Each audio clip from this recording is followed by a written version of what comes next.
All right. So, hey, everybody, I'm here with Nickel Models, Nick LaPrade.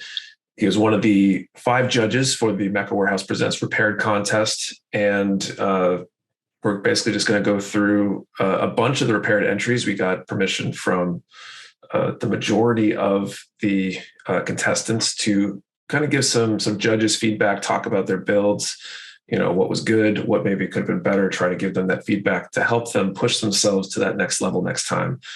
And, if for some reason you gave us permission and your build doesn't show up in the critique video in the end, I'll apologize in advance just because we got permission from almost everybody, and trying to make this video not take like 3 hours. We need to probably cut it down to get the gist of what was going on instead of going on forever. So before we even go into the list, because I think this will be valuable for people. So as a judge, like we talked about before the judging started with everybody, like kind of the criteria, right? We talked about just general build quality of the pictures, and how well a build actually fits into the theme is also kind of a criteria. So as a judge, what do you think what stood out to you in general? Like what were you looking for and helped you decide what were the main things that you used to differentiate, a winner from a loser in a matchup? For me, and this actually was a lot of the feedback that I did give to the couple of people that talked to me. A lot of it came down to photography. And then if people really got the theme that we were going for repaired, right. Not just part swapping or color swapping, but like really coming up with a creative idea as to why was this mech repaired? Well, what did it need to do? What was the story behind the repairs of it? And why was it getting the that it needs? And that was kind of the first couple of things I looked at. Like, all right, the photo looks good, or the photo's could use some work. Online contests are always tricky because of the photography. Absolutely. So that was kind of like the first thing I looked at. And then the overall theme. And then after the theme, it was like straight techniques. Like if you got your techniques down, if your paint was down, especially as it started to get toward the end of the contest, where things get a lot tighter, it was like who hammered through on their techniques and who had the best understanding of the fundamentals of modeling, which I mean, that's, all contests go that way. So right. That was for me. So Sure. And I'm sure everybody had a little bit different kind of take on it. We left it kind of open-ended. We didn't have like a point system to score. So it makes sense. And like you said, any online contest at its core ends up becoming at least somewhat of a photo contest, because fundamentally you're sending in a photo. So if you take a bad picture of a good build, it's not going to look as good as a good picture of a mediocre build. So that's definitely important. Okay, Brenton C. This is a RX-79G with the goof customization arm and stuff, very much like the build you were working on in the I love it. The video that we put together with some of the tips and tricks. So what feedback you got for this one? I like the photo. Like using kind of the natural environment. Sure, the scale's off a little bit with the grass and everything. That's kind of how it happens in real world stuff. I like the photography though. That's a nice action pose. There's a lot of stuff going on that just visually draws you into the image, and I really enjoy that. Maybe dial back on the battle damage a little bit. It's real heavy, and it kind of takes away a little bit from maybe the design of the model. It's hard to see like what needed repair versus like what was actually repaired, because it's all wrecked. Yeah, right. It probably would have helped it a lot to not battle damage the goof parts quite as much, because they were to demonstrate a repair that they're probably newer. There's a lot of damage on the skirts. I really like that. Like one of the skirts is basically sawed in half. I really enjoyed that level of the thought that went into it. Right. And this was something that I talked to one or two people about, was there's a level of the battle damage it's a little too much without having like that would need a repair, right? If you right. If your arm on your mech is like, if there's a huge gouge in it, that's going to need a repair. Right. Thinking about that concept a little further than just, wreckage, which I enjoy wreckage. I enjoy absolutely. That. Number 4, Dylan H. aka Red Rock Gunpla. This is a Jesta that's got, looks like a violent arm. Yeah. And I like that idea.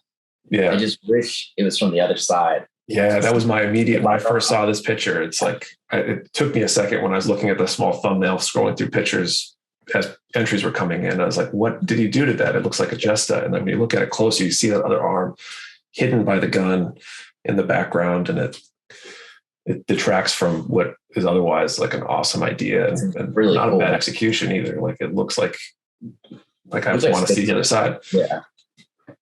Yeah, it's got that like Space Marine look. I really enjoy the kit bash. I just like swapping it. That was something I did talk to a few people about with the photography. Is make sure you get a photograph of what you want to show off, not just like the whole thing. Even turning an angle or like reposing. So it's like, this is what I did, or like, this is what I really want to show because I'm proud of it. Okay. Next one, 19, Patrick W, aka Patrick Womer. Looks like a Gian and an RX-78. Dragging an RX-78, or what's left of it. Yes. What's left of it.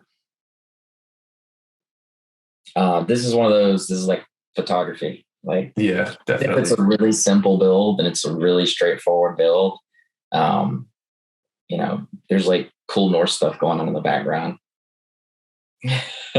Yeah. You know, right. I like the wallpaper, but it doesn't do anything for the photography. Right. You know? Right. The same thing in front of a black or white background. Or taking it outside and putting it outside, yeah. Dust or gravel or something. Like you can see a light reflecting right behind the head. Yeah. Off the background. So lighting and stuff. That would have easily, you know, taken it. Like if we were just raw scoring it, its raw score would go up a lot just in a better photo composition and lighting and all that stuff. All right. Next one was number 12, Nam V, Dystopian Caveman. It's a Zaku 2 with, I think, some Psycho Zaku parts. Yeah. And this one, I think, for me at least, this one looked very non-repaired. Like it's very well executed as a build in general, but because even though it's like a second arm and shield, and I think the scale is a little different because it's the Psycho Zaku. Yeah, it's a bit bigger. It's almost hard to tell because of the perspective. Yeah, that would be kind of my critique of it. Is I can kind of tell where the repair is, but the parts are so similar that it's hard to be like, yeah, that's obvious. I think the colors though. I've never seen I've seen plenty of black and red Zakus, but not one split around like that. So I do really enjoy the colors. Yeah, it's a cool color scheme. Connor F, Mecha Madness. So core fighter with some, or not core fighter, core GEX, Hiroto's core Gundam. So a core Gundam with some hasty repairs. This one's interesting, just off the description, because it's in I haven't watched Divers or any of those, but I know generally they're in a video game and they have all these parts available. Right. The idea that like, oh crap, I'm out of parts. So you just slap some stuff on there and you jump back in the game. Like that's kind of a cool idea. Yeah. Yeah. I mean, so like it's the repair though. Yeah. Right. This is like a good example of like a kit bash one that doesn't really fit the theme, but is good as a kit bash. Yeah. In my opinion, because the repairs are like too clean. And I'm no expert in hand painting. I airbrush all the time. But it's good to make sure you get nice thin layers when you hand brush and streak slowly and get that real slow build up. So you get an even color scheme.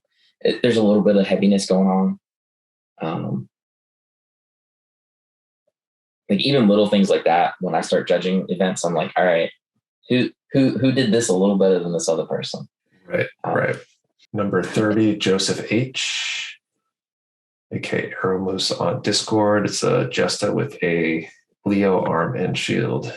You can definitely tell what was added, what were the repaired parts on this.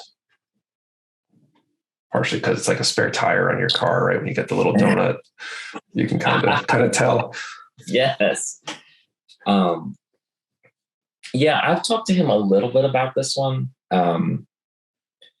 Posing is like a big thing, right? With these kinds of models. There's a pin post that was recently added to the tips and tricks. If you guys are like, what are you talking about posing? Go look at that. Because there's a difference between, you know, there's a difference between like posing it like this and then just like slapping it, you know, on the desk. Oh, mom, take a little bit of time, flip some stuff around, and you know, definitely. All right, number 17, Chase S, aka Chase Samuelson. This is another high grade Zaku 2, and it's got, I think, Goof custom parts. Yeah. It's a nice use of the background for the shot. Yeah. Yes.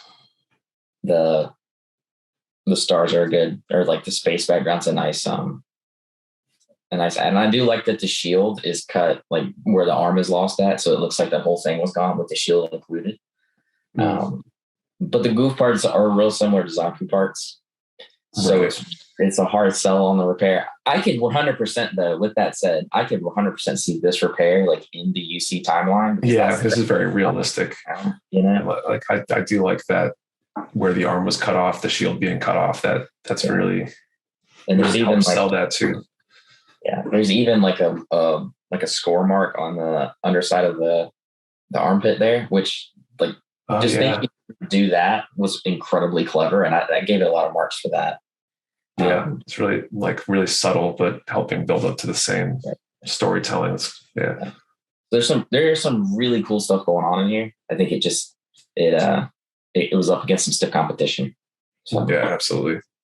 This is a good example. There were lots of good builds, and then there were other builds that were just a little bit better, or you got, some builds that maybe would have made it another round if the matchups were just shuffled a little bit differently, because it's just, you get against the top build in an early round, your build could be really good, but get knocked out because it was and that just happened edged out early.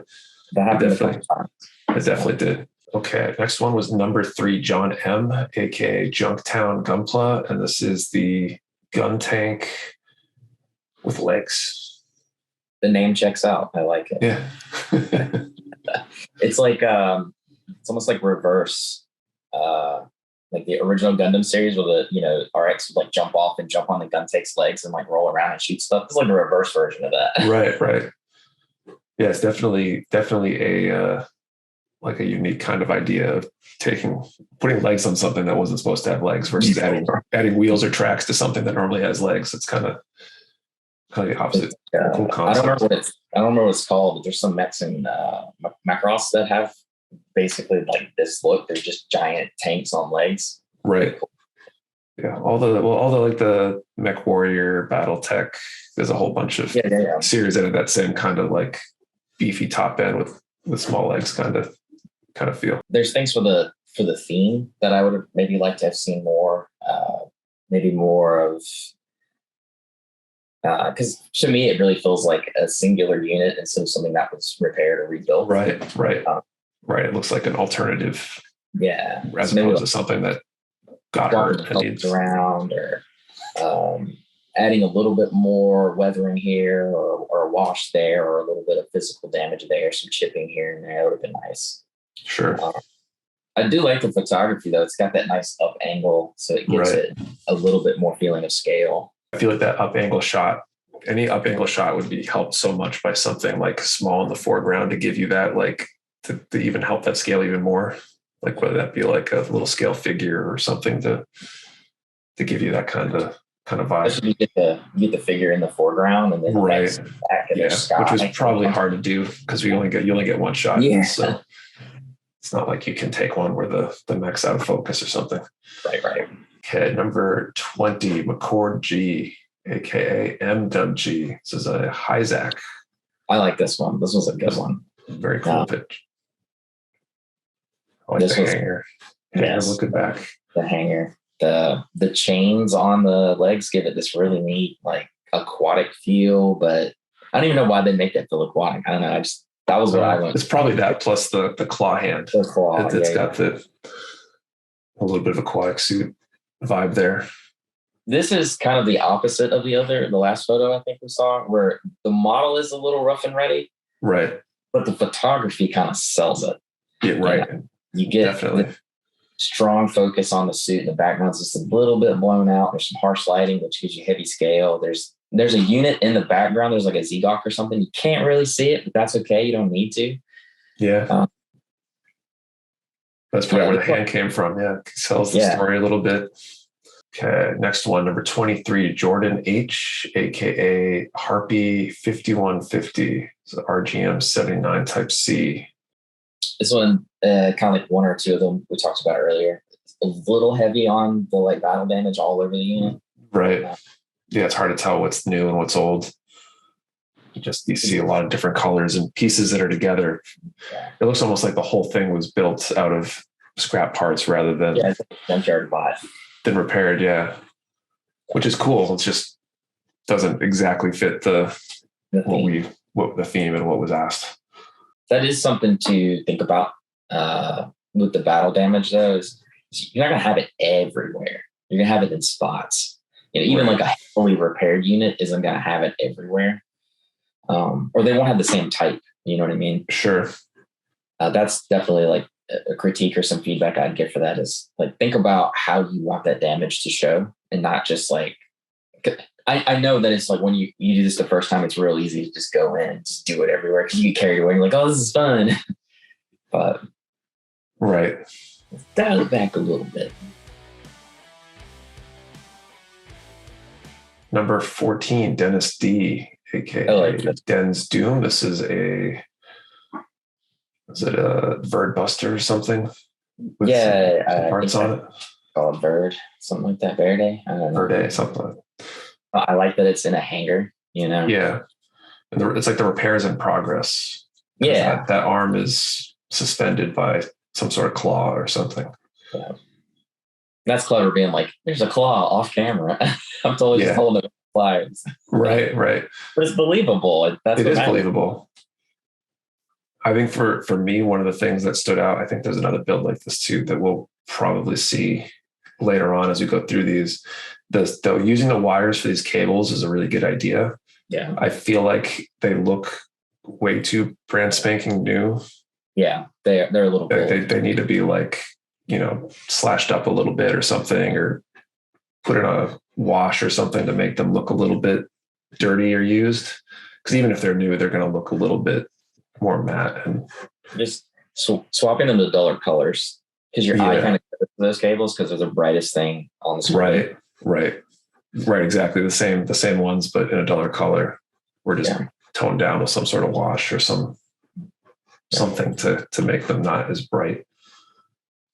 And it's kind of the same thing with the like caution border in the top, but I like that because it brings you through the image. Right. That, like yellow pulls your eye down the cannon into the head, and then in that sense, in like a conceptualization, like a layout illustration wise, that yellow kind of pulls you into the picture, and then the cables bring you into all of it. Mm-hmm. Cables are still a little bright, right? And the rest of it is so kind of I don't say dull, but like it's more desaturated. Right. 7, Craig H. This one made it a decent way. Yeah, Craig Hoban 73, the Arc 78 standing over the Zaku with the arm. It's a fun idea. As much as I got hate for my sacrilegious goof, Ground Gundam, this is the same thing. Definitely. Amuro stealing Char's arm or something. Right. No, this one's nice. It's got some cool stuff going on. They were smart to put like cables coming out of the Zaku's arm. I really enjoyed that. Yeah, there's definitely some good realism there. Yeah. The only thing for me that got me when I first saw this is I don't know how the arm got on there and he's driving the beam saber through the chest at the same time. There's like a timeline. Yeah. There's a little there. bit. Like it doesn't detract from the build itself, but it kind of hurts the believability for me about what's going on. All right. Number 21, James C, aka Jamie is a cult. Yeah. It's Marcosius with Grace. Yeah.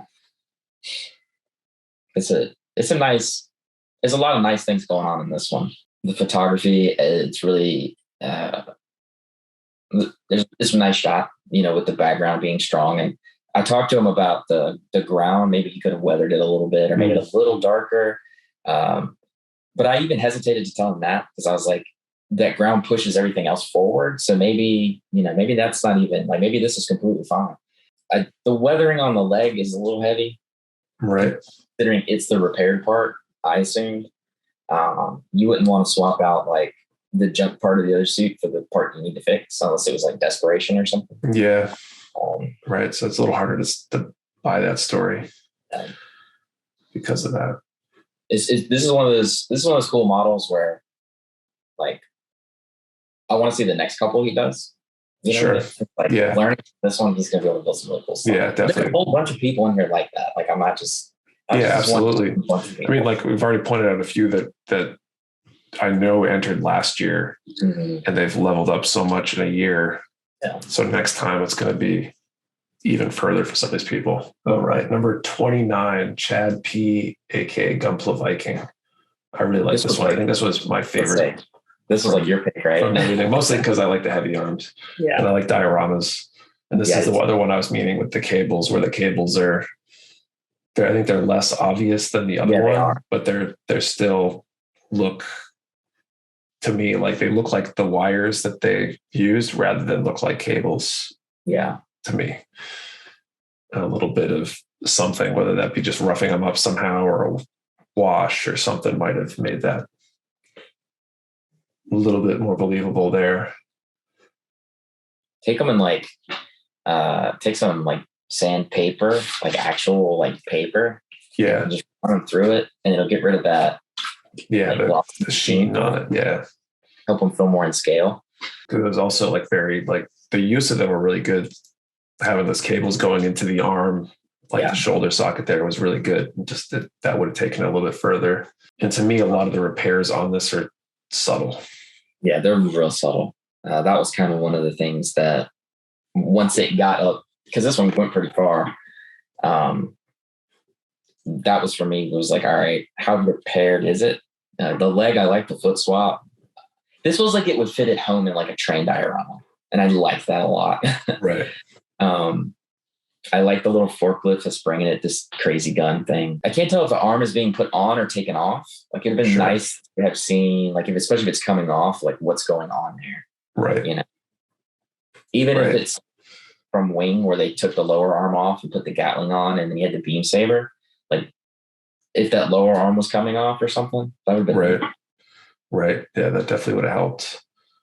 And like otherwise, the main repairs is like looks like welded on plate on the chest, and then the foot, I think, is a replacement piece, which looks very like junkyard jerry rigged. Yeah, kind of foot. But at the same time, it's like so subtle that it makes it a little bit harder. So like, I feel like this was like, I think this got knocked out by Justin's build that took first. Yeah, I think it did. And so like, this is another one that I think would have gone at least one more round if it had been up against almost any other entry. Yeah. Just because it was really well done. And like some of those subtleties, I think, made it, or probably what caused it to be etched out. Because if you look at it quickly, you can't tell that it's repaired. Okay, let's move on. Number 10, Scott L. Hazama Sama. This one also did really well. This was a top 4, I think. Yeah. Also, props for using a non-Gundam. I think it's all 30-minute missions parts. Right. Which is kind of incredible. It still kind of gets that like repaired vibe, even though we don't really necessarily know what we're looking at, right? Because it's not like you look at a Gundam and you're like, okay, I know what that's supposed to look like. And you replace the arm with something like, okay, I know what that's different.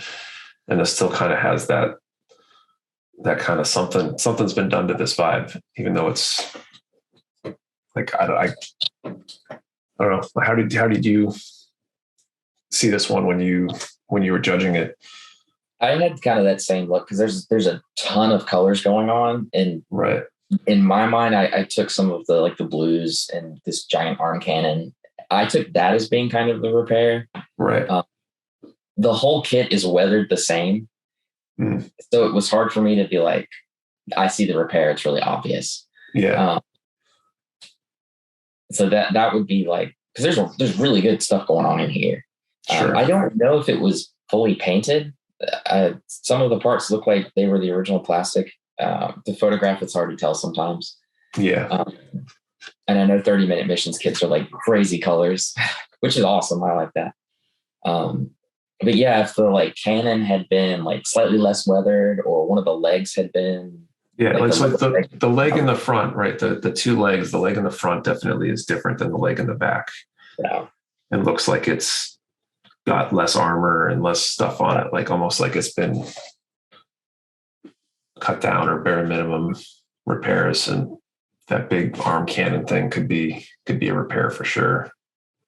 It's like interesting. Like it feels like it's repaired, even though it's hard. Like we got to really look and try to figure it out. Like it somehow captures that without. This is one of those, I think, kind of strides that line between being a repair and just being a kit bash. Yeah, right. That was one of the challenges, I think, with this contest, because it really gets close there. Sure. But sure. I mean, this has some really cool stuff going on, just like design wise. Like that front leg, I really like it, where it's just like a ring is the foot. Like that's a really cool idea. Yeah. I think this cannon was made out of like Star Wars jets. Like those look like jet engines from Star Wars kits. Yeah, it could be. I could see that. It's like a pod racer or something. It's a pod racer, right? Yeah. But no, I really like that. Like I've never seen someone do an arm cannon really well, and this kind of nailed that. I wish they'd have swapped that other hand out for something, but I'm a stickler for like hands. So. Okay, next one, number 22, TJ Van Lance. I think this one took 4th place. Yeah. This was one of my favorite ones. I love this thing. Yeah, it's a nice build. Yeah, the story with the cable going from the dual to the, I guess it's right. It's real hard to see that. It's so subtle. Yeah, I didn't even notice that, I don't think, until I was looking through the description. That was something I talked to him about, was like, this was when I talked to him about, I told him the like one photo rule really got this one, I think, because there's so many nice things going on that I wanted to see more of. And that was what I thought the whole contest was like. I want to see more of this. Right. A little something in that like front area on the ground would have been nice. A little like, because there's so much story going on in the rest of it. Right. It's just like a big gray spot. So we got number 1 from Patrick C. Patty Crosby. That's the Mackay White Knight. So what props feedback for doing a non-Gundam kit. Like massive props for doing a non-Gundam kit. Absolutely. I love this thing. This was like really what I had in mind. Like when we started coming up with the idea, and you were like, what is this going to look like, for the drawing stuff? Like this was what I was thinking about, something along these lines. Right. It's great. Yeah. I don't really have a whole lot of critique for it, to be fair. Sure. Like it's a powerful model. It's why it went all the way to the end. So right. Absolutely. I think that one took 2nd. So it obviously kind of embodies what we were looking for, starting off with a really good one here. I totally agree. The weathering was great, and you can kind of tell what was added. The coloration makes that very obvious. All right, let's go to the next one. Number 8, Justin O, aka Magnus Build. This was the winner of the whole thing. So this might be a good opportunity to show up, talk about like what he did right, because obviously he did a lot right to get to the first place on this one. Yeah. The story behind this, because Justin entered last year, and I think he got knocked out in front destruction in like the first round or something. So it's kind of like a comeback story in a lot of ways, where it's nice. It was figured out some stuff between then and now, obviously. It was a powerful build going through the whole contest. I mean, there's a whole lot. I mean, I talked to him about it a bit after it was all over. There's a lot of really good stuff going on. Well, the most obvious piece of it is the like arm gun right inside the shield there. It's not even like the arm that gets replaced. It's like the hand got replaced with a gun, which is really kind of cool and fits in that repair, and like, I don't know, it's the whole Evil Dead theory. If you're going to lose a limb, you might as well make it better, right? With something there. And I also really like that big cannon on the shoulder. Yeah, like howitzer. Yeah, it's like artillery. Yeah. Well, no, I would completely agree. I think one of the strengths of this build was that the repair was subtle, but executed very well. There are other builds that they're very subtle repairs, but it's hard to tell if it's a repair or not. Like this is clearly a repair, right? But he didn't you didn't have to just destroy the whole unit. Like there's a little bit of work on the backpack that needed to be done. And then they repaired the arm because maybe it lost a hand and maybe the shield is fixed now. Sure. And that's as far as it needs to go sometimes. It's just all about the story and what you're trying to tell. The whole idea of, you know, whether this is your first or your 10th contest you've done, it's another opportunity to learn. So you're taking, you know, what you figured out from this, and by trying stuff rather than just thinking about trying it, you're putting yourself out there and forcing yourself to like be uncomfortable a little bit and figure out what can you do better? What did you do well? That kind of stuff. Yeah. So whether you got knocked out in the first round or you made it all the way, it's an opportunity to learn and grow. And I'm looking forward to seeing a lot of these builders, what they do with whatever we throw out for a theme next year. Absolutely. I look forward to the next one for sure. And, you know, just talking about like, you know, critiques and growing and stuff. Everything we've said about all these models does not in any way mean what somebody did was bad or absolutely suck as a builder. It means we're talking about room you have area to grow. And that's the best place to be. Right. Like go to an event, get feedback, you know, talk to the judges. If anybody wants more feedback, feel free to reach out to me. I'm a little slow to respond sometimes, but I love talking about this stuff. Thank you for taking the time.